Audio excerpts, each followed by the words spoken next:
Welcome to the Lawless Astrology channel. I'm Dabney Lawless. I'm an evolutionary astrologer, and I have studied with many teachers, including the great Stephen Forrest, and also this lovely woman sitting here with me, Anne Ortelee. Anne, if you're not familiar with her, is a living legend. She's an incredibly prolific astrologer that everybody loves to learn from. I just found out yesterday that at one point she was doing 60 readings a week, which blew my mind because there's no way I could ever do that. In my defense, I did say some of them are half hours, so those are quickies. Yeah. Still, It's a lot. Yeah. It's incredible that your mind works that way. And she is a predictive astrologer. She does other kinds of astrology, but the thing that I think is really interesting is that she does a lot of predictive astrology, which can be very beneficial and helpful. And people always come and sort of ask, like, why is this way? And why is this person this way? And how can I learn more about what will happen to me? So the thing I love about Anne is she is fun and funny. She has a Patreon, which I am a subscriber, and I will put all the information about Anne below so you can check out her YouTube channel. You can check out her Patreon. She has classes. She has a monthly new moon ceremony. So she's just an all-around great person and a fellow Rochesterian. So we're both from Rochester, New York. Yay. Hey, anybody out there from Rochester? I'll shout out to the Rochester people, or upstate New York. Anybody in upstate New York. Yeah, anybody who knows what a white hot dog is. That's what I say. That's what you say, because they're the best white hot dogs, Zeigel's white hot dogs in New York. Totally. Yeah. I don't eat them anymore because I don't eat pork anymore. But if I did, that would be maybe number one. So, okay. So today we're going to be talking about the derived houses, which is something I had never heard of until I took a class with Anne. And then I said, oh, you've got to teach this to the people that watch my channel. So she graciously said she would. So what I'm going to do is I'm going to do a little screen share, and you direct me to which charts to go to first. And I'm going to have you tell us where to go. Start with mine, and then we'll go from there. Yeah. Sure. This is you. Okay. Can you see the chart? Yep, I can. Okay. All right. So you got your mouse so you can drive around it. Right? I can drive around and I can tell people. And I love Anne, but she's so knowledgeable that her brain works really, really fast. So the rest of us may not be able to keep up. So if I slow her down, please know that I'm not trying to be rude. I'm just really trying to absorb and help you absorb what she's saying. Right. Okay. Take it away. And I totally take that. I have Mercury square Mars, right? In the chart, Mercury square Mars. So Mercury is aspected by Mars. The Mars is out of bounds in Capricorn, right? And people compare listening to me or taking lessons from me like listening to a fire hose. So I totally take that as a compliment, trying to drink out of a fire hose. Yes. So, that's a little bit how I have to go back and rewatch things that I do with Anne, only because, like I said, she just knows her stuff so well. And also, I know a lot of people that watch this channel, because of my work with Susan Lin, love politics. And I do want to give a quick shout out to the fact that you just did a podcast with Rachel Lang, who's another astrologer, about some of the political environment. So I will put a link to that below as well so people can watch that, because I had actually thought about talking to Anne about some political stuff because she has some great points of view and we definitely think alike. But in this one, we are going to learn astrology. So that's what we're doing today. It's a technique lecture, right? That's right. That's what this is. So, okay, Anne, I'm going to be quiet now. Okay. And the whole concept. Drive my mouse. No, it's good. It's all talk and ask questions too. So the whole concept of derived houses, this is how you become a good predictive astrologer. So when people say to me, oh, you predicted that, how did you know it? 9 times out of 10, I used a derived house, right? So we know our basic houses, and you already know derived houses if you know your house structures, right? So that's the first thing to remember. It's not hard. It's just one of those techniques that will blow your mind, okay? So that's part one. Part two. So this is my chart. And for the people that are listening, it's the birth date is September 11th, 1954, 6:02 p.m. rectified. Birth certificate said 5:59. So when we look at this chart, it holds my entire life in it. And that's the beauty of astrology. When we look at astrology, we know the whole world is represented in the chart. Everything that's happening in the world, when you look at the aspects in the sky, And you go, oh, that's why that happened in France. Oh, that's why the elections just happened the way they did in Britain.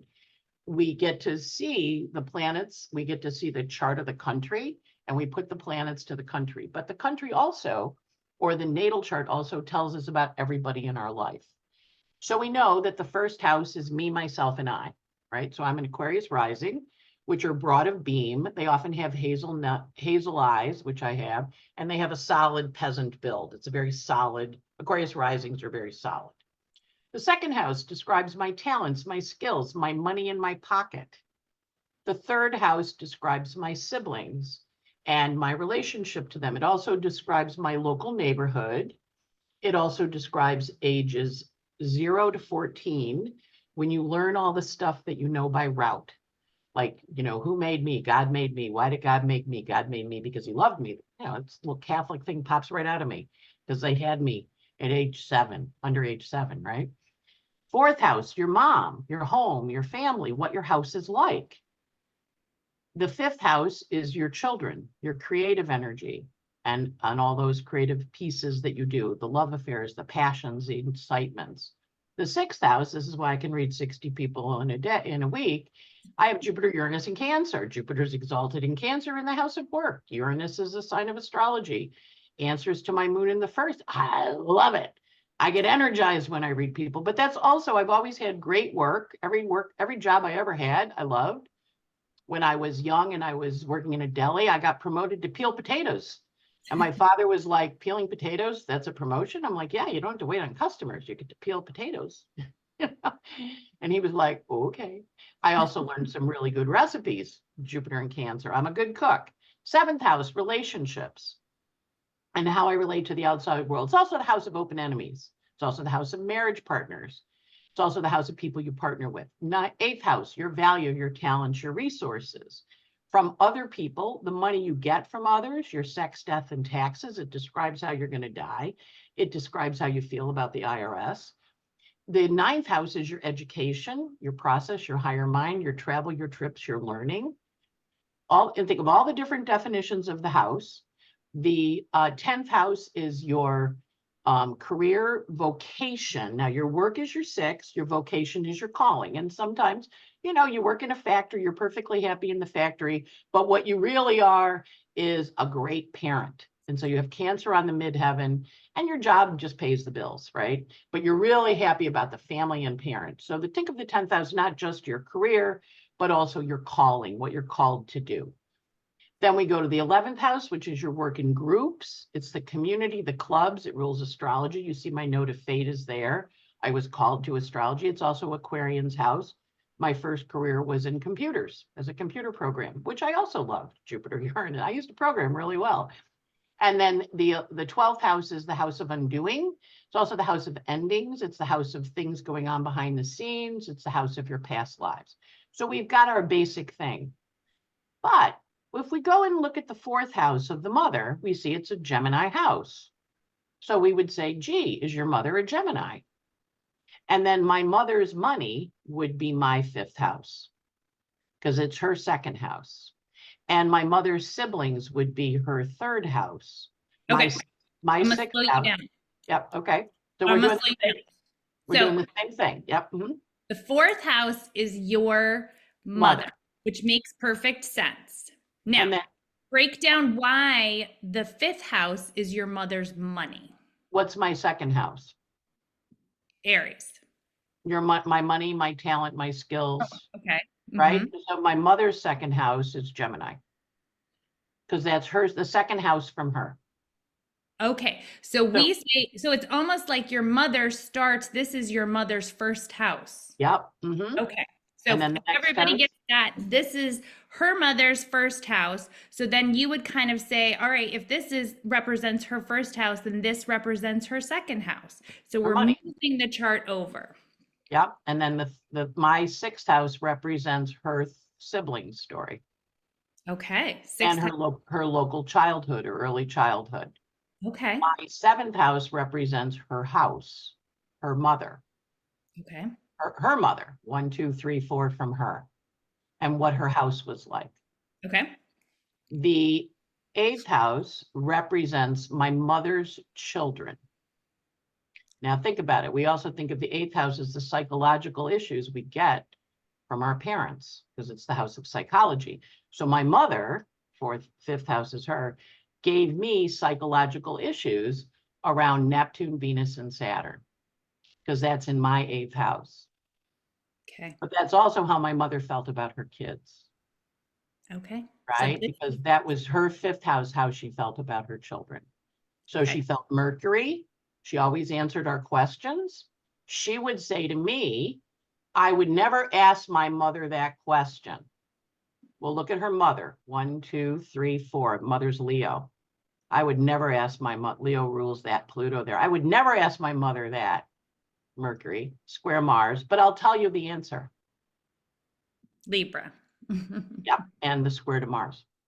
Okay. I'll answer your question, even though I would never ask my mother that. She was really big in religion. See the Neptune? Really big on the Virgin Mary. I was Catholic. Venus, Saturn, Virgin Mary.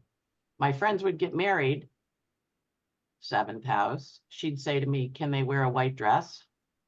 I'd be like, Mom, what do you want, a black band around the bottom? Now remember, I'm 70, so, it was a different time. What do you want, a black band around the bottom? She'd go, oh, but she also wanted us to be happy. Neptune, pursue your passion. So that describes how she raised her kids. Venus, Saturn, don't you go putting your nose against the Allington's pool fence and getting invited. If I hear you did that, you're not swimming for a month. Mercury square Mars. Did you just lie to me? Mercury square Mars. I hate liars and sneaks. So you can see the story of my mother's communication to all of her children, but particularly me, because I'm the firstborn child. Right. Okay. So I love this.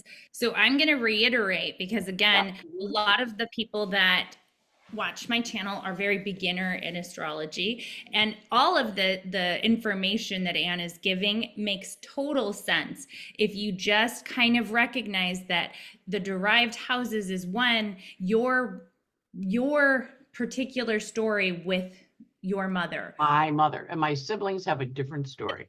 Right. And so we'll go to that next. Yep. But if we start with the 4th house being the mother, and that's the, first thing to remember, then you just kind of consider this the 1st house of her mother's chart, of her perception of her mother, right? Yes. So her mother's going to have a whole other natal chart that is her experience, and she'll have derived houses that are her experience and her ancestral lineage. Right. But this helps you understand your own perception and how your relationship with this person works. And how you can get the most out of this relationship, how you can see it from its higher potential, and also kind of recognize where maybe there was challenges. And so what I love is you're saying, this is her 1st house. So you correlate it to the same symbolism. This is her money. This is her siblings. This is her family of origin. And then this is always a very big house, the 8th house you look to, because it is her children. And that's what you're looking at, is your relationship from her. It's how did she raise her kids, right? Right. And so when Anne's talking about the Mercury to square, she's also looking at the aspects. So when you say like there's no Mars up here, what she's looking at is the interaction between the Mercury and the Mars. They are making what's called a square, which is a challenging aspect, which makes it a little bit like a frictiony. So that's where. And then also go back, Mercury rules my mother. Right. And right. So that's even more important. So there's an exclamation point. And also keep in mind that squares are not always bad. They're just a place where you have to work.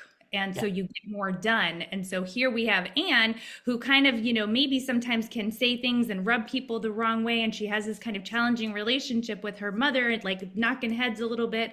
But she got a lot from that relationship as a result. And it made Anne's communication more bold and stronger. And now here Anne is, and she's willing to press the boundaries of communication. She's not upset, she's not worried about making people upset. She wants to get the information across that's going to, motivate people and help them become stronger in their careers in Capricorn, right? So and their relationships with other people, 11th house. So you kind of have to pull all the different threads. So, Anne, I don't mean to interrupt you, but I just Oh, kind of totally. wanted to. No, I think it's a good example. And I'm going to add in the second house. Notice Mercury rules the second house of my mother, which is what's of value to her, right?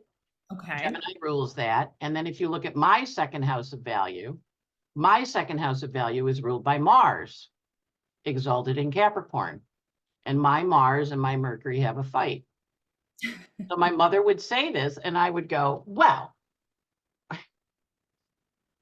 and I have Jupiter, Uranus, and Cancer. I'm supposed to rebel against the mother.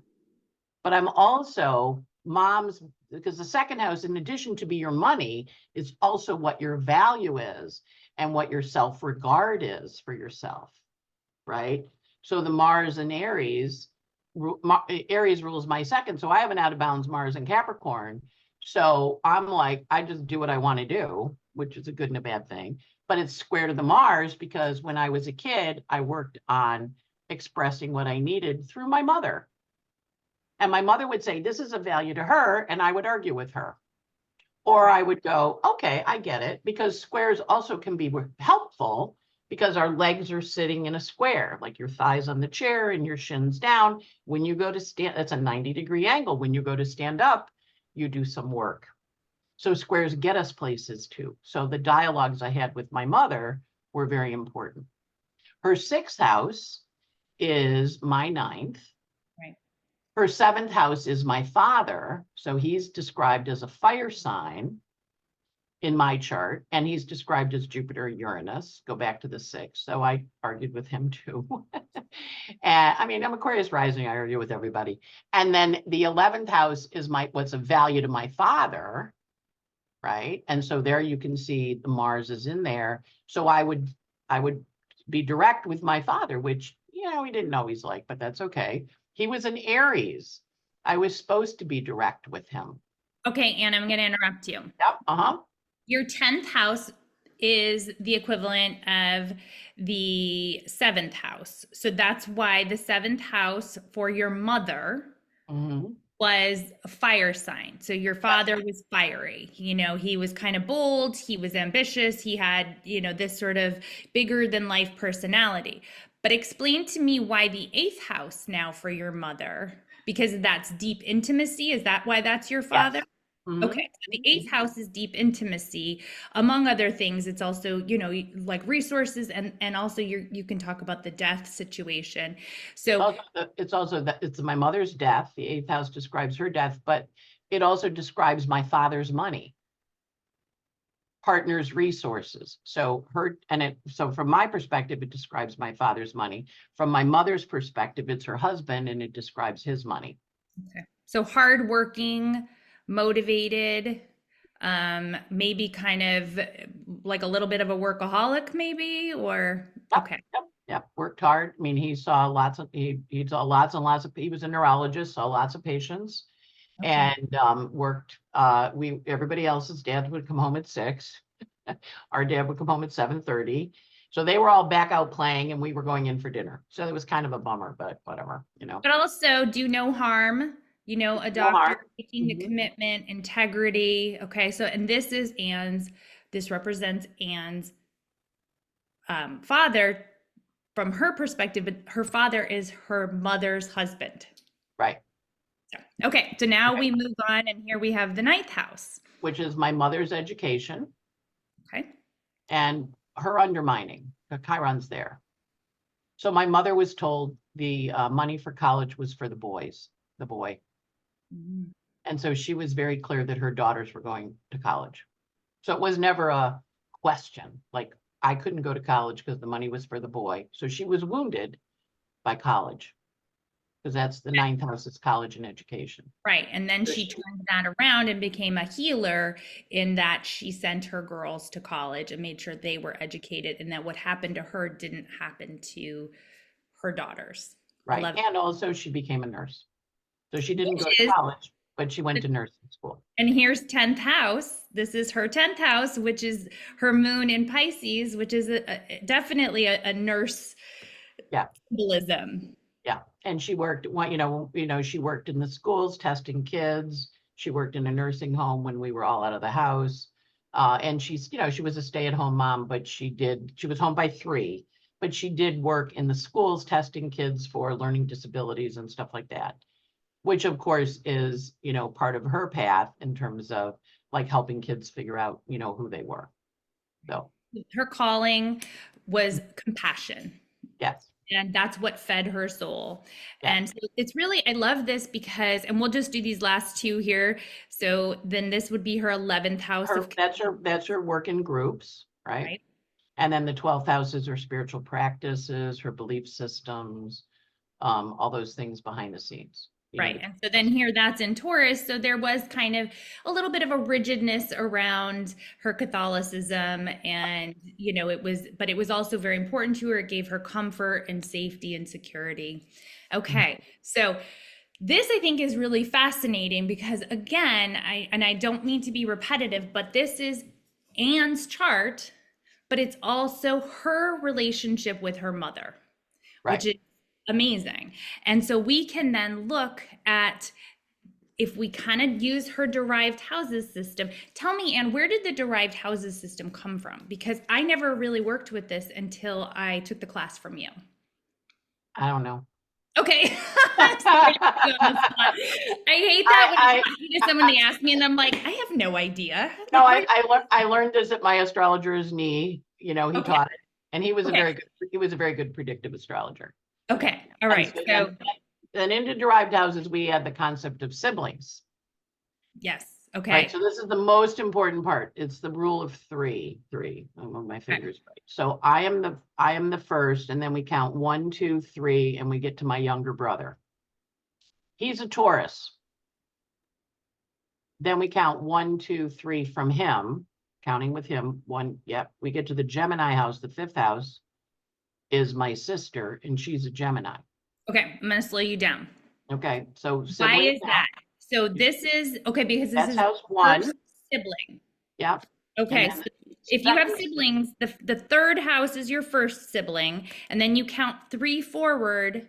So 1, 2, 3, and the 6th. No, standing in 1, because remember 1, 2, 3 got you to 3. Standing in the house, count 1, 2, 3. Right. Okay, 1, 2, 3. So my sister's a Gemini. Because here we go. So she's talking about the cusp. What sign was on the cusp of the house that's 3 away, but standing in this house? So that means you count this house. 1, 2, 3. Her second sibling is a Gemini. Right.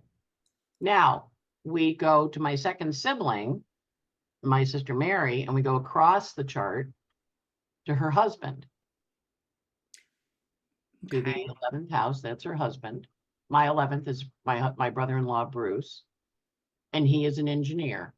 Okay, so let's break it down. Capricorn. Let's just reiterate why this is. Like I said, we've got beginners, myself included, when it comes to derived houses. Right, so count from my sister's 7, count 7 from 5, count around.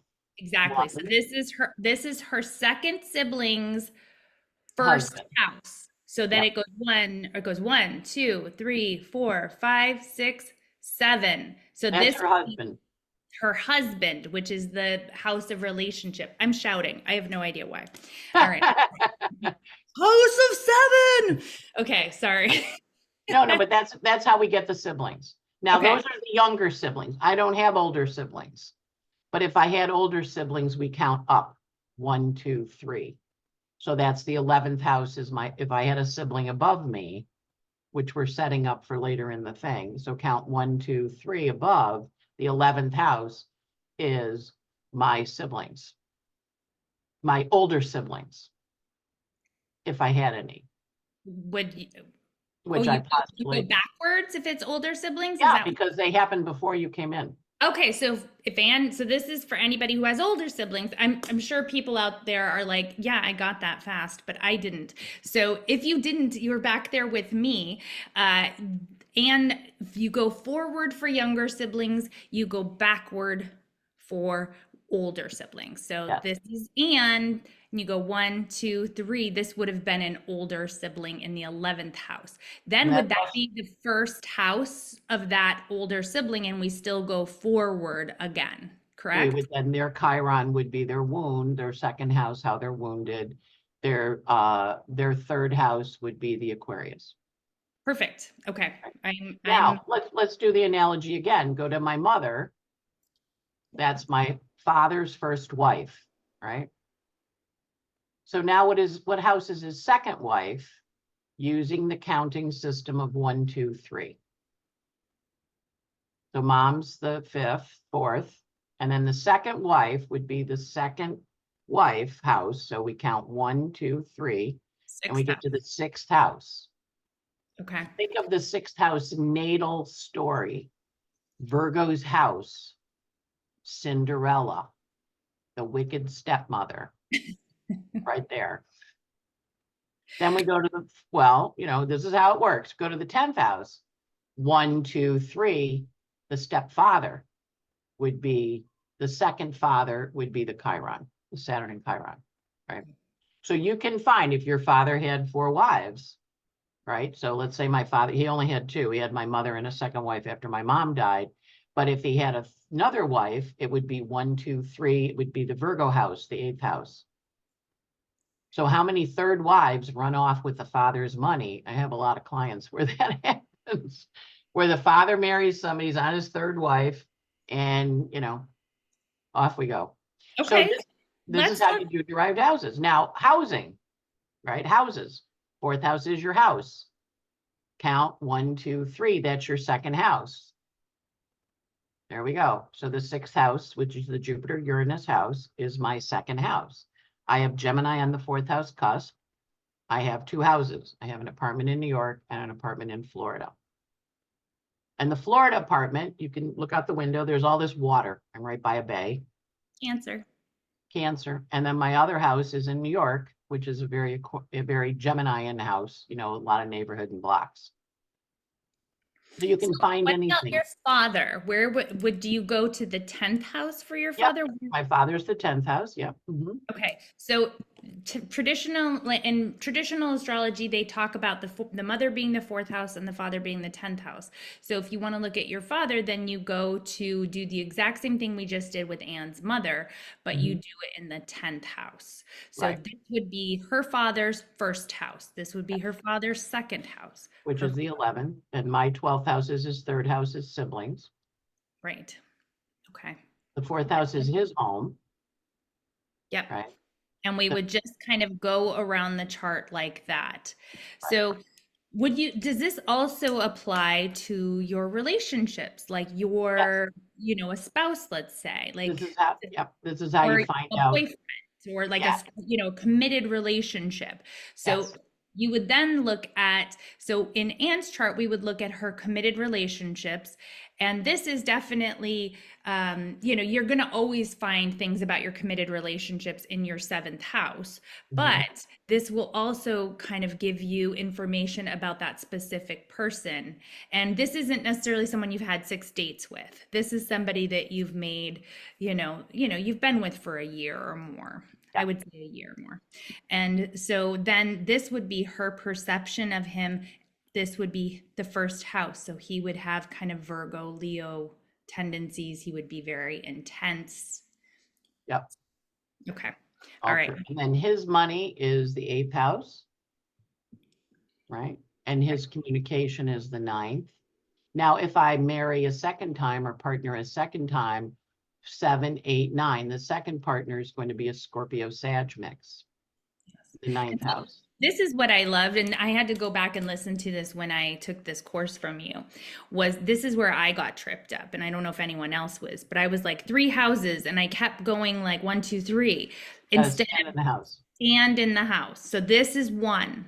This is 2, this is 3. So I think once you get the cadence of it, it's actually quite simple once Yes, you understand. And it really does kind of give you a richness about another person's chart. And it also doesn't cross that ethical boundary, because a lot of times people want you to pull up another person's chart without their permission. And I don't do that. I kind of say, well, ask if that's okay. I need their permission. I don't need it in writing. I just kind of need that the cosmos says, yeah, it's okay. We can look at the synastry chart. We can look at the two charts together. But let's say you don't have that. And so then this helps give you information about what this person is here to do in your life.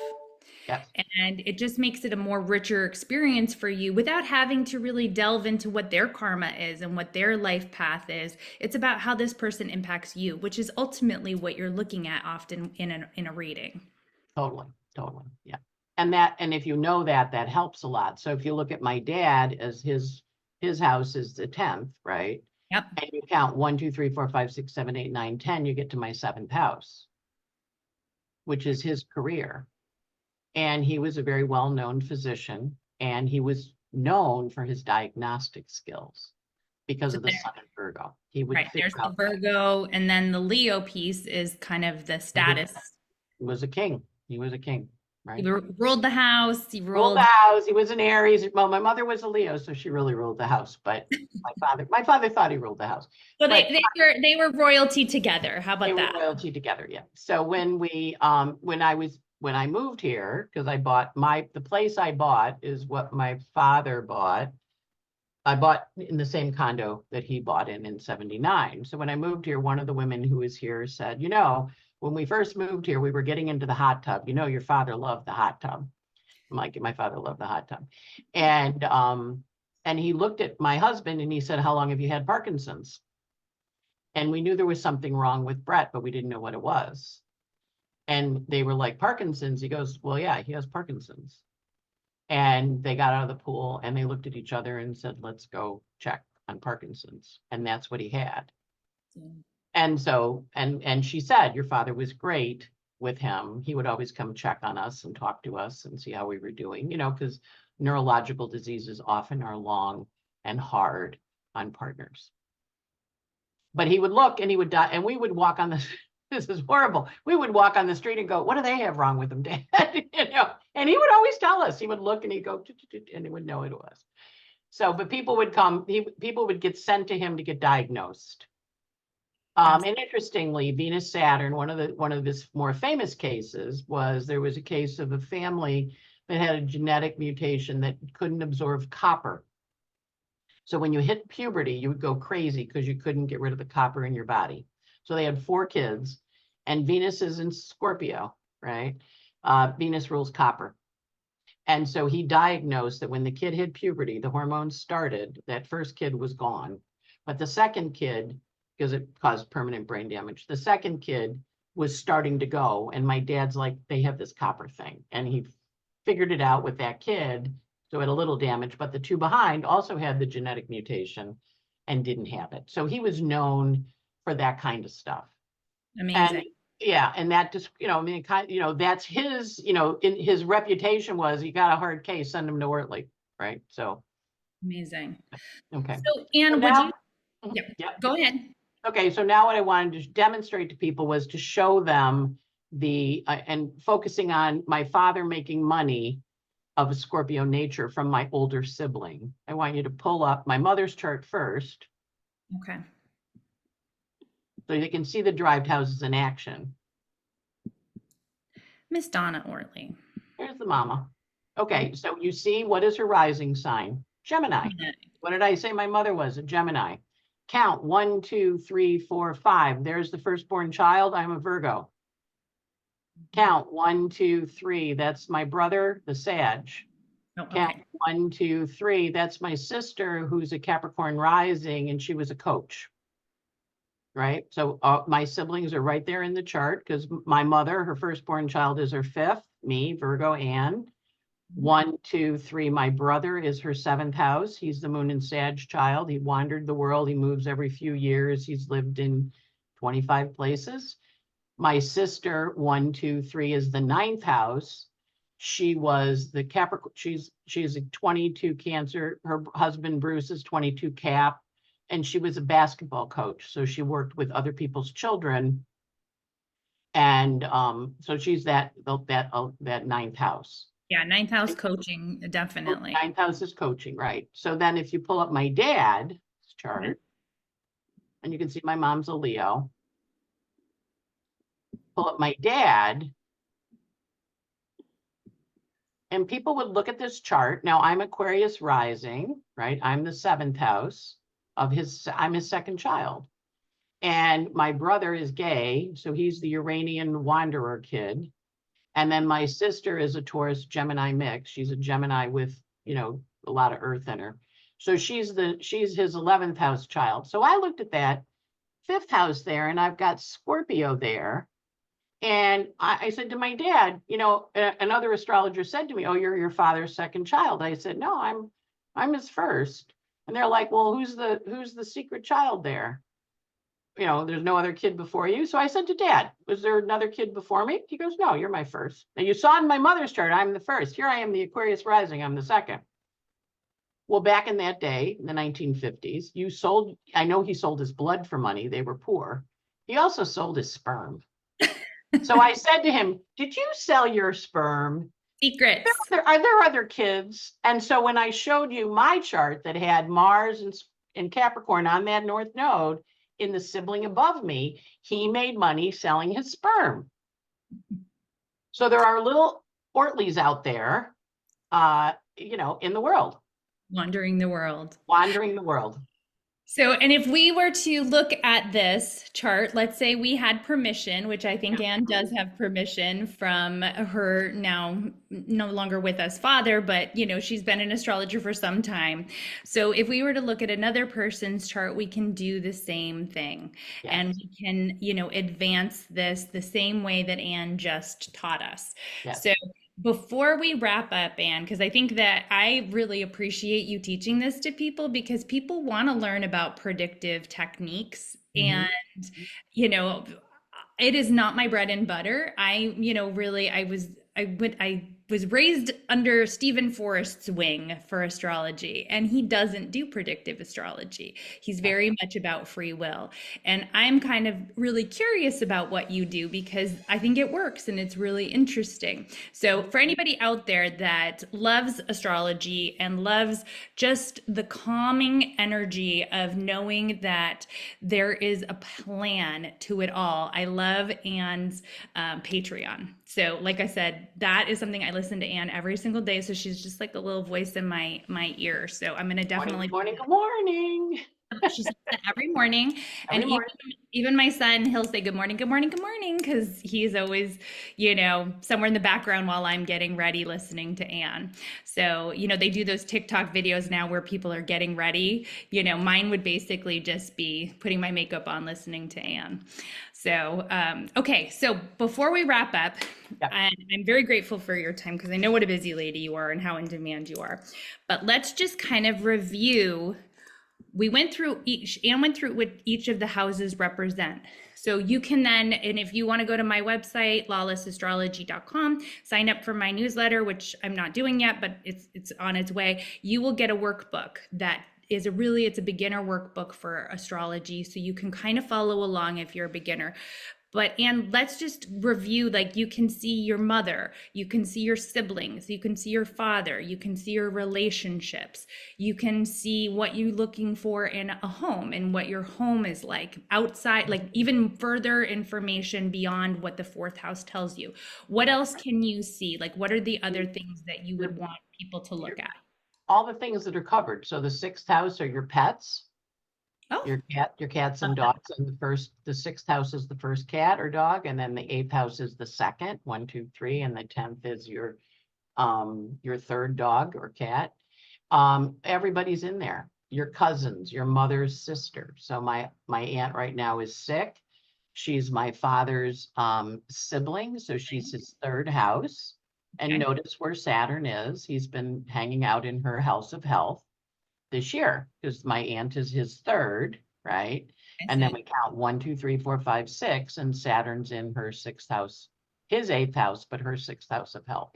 Right. So then that's where you get some of the predictive That's elements. where you get the predictive, yeah, Right. because you're going to Not see it. just about your relationship, but you can sort of say, what's happening with my father's sister? Okay, here's Right. where. So one of, and the other one is watch, teaching people to watch. So first is knowing the houses, and then just say, okay, the money from my coworkers, like I spotted an embezzlement going on. I said, this is a trusted employee. There's an embezzlement, and you want to be a little careful because it was the employee stealing the money, right? The employee's money, but it was your money. Because when you count to get to 8, you get to them stealing your money. So they went to the FBI. The woman went and found it. It was a trusted employee, gambling problem, all gone. Went to the FBI. So you can see, that's how you see it. So my friend Ellen was looking for work. Her father was in hospice and getting ready to die. And her older sister had a disease that they couldn't figure out what it was. Would you put your friend in the 7th or the 11th house? No, looking at her chart. I'm looking at her chart. So I say to her, when your father dies, you're going to get a job and they're going to figure out what's wrong with your older sister at the same time. They kind of all go together. And that's the other way you do predictive. You go, oh, this fired, that fired, this fired at the same time. Pay attention, right? So in her case, I said, when your dad passes, you're going to get a job. And your sister, they'll figure out what's wrong with your sister. So she's at her father's wake. She gets a phone call with a job offer. And it's a Thursday. And she says to her sister, are you seeing a new doctor? Sister goes, yeah, I'm seeing a new guy at Mount Sinai on Monday. And they figured out what was wrong with her. Wow. So things solve like that. When I was working at Pepsi was when JFK Jr.'s plane crashed. And it happened at the same time that Pepsi laid off people. So every time there was something in the news about JFK's plane crash, there'd be a big layoff. So like 5 years ago, I mean, that happened in 2000, right? Or 99. But that 5 years ago, one of his assistants wrote a book and boom, wasn't JFK's plane. He wrote about JFK and Pepsi had a huge layoff. So you see the correlation. And that's the other thing you want to do. Know the houses, because you can start anywhere. You can find your kitten's puppies or your kitten's cats. When's your cat going to die? You're worried about your cat dying. I had a client whose grandfather was very sick, very close to him. He raised her. She would call me and she'd say, can I go on a trip now? I said, fine, go on a trip. Can I go on a trip now? Fine, go on a trip. And then there came a time where I said, nope, you're not going on a trip now. And that was the week her grandfather died. So it's very helpful to know how to do this because you can help your clients if you choose to do predictive work and you're not predicting death because we're not allowed to. And then secondly, modern medicine saves things, right? So, what was like my cousin had a ruptured appendix. She would have been dead a couple 100 years ago. We have antibiotics. She's fine. She just got back from Paris. But we do have the ability to see hard things coming. And so talking to people about, options and working with them or telling them, hey, watch for this, because when this happens, this happens. They're all related. I got emails from people from Pepsi going, they just had a huge layoff at Pepsi and JFK was in the news again. And I'm like, I know. Because it happens, it repeats. It's amazing. Now, Anne has got so many interesting techniques, and this is just one of her fabulous techniques. So I highly encourage you to take classes with her if you're interested in learning more about astrology. But this one sort of blew me away because I'd never heard of it.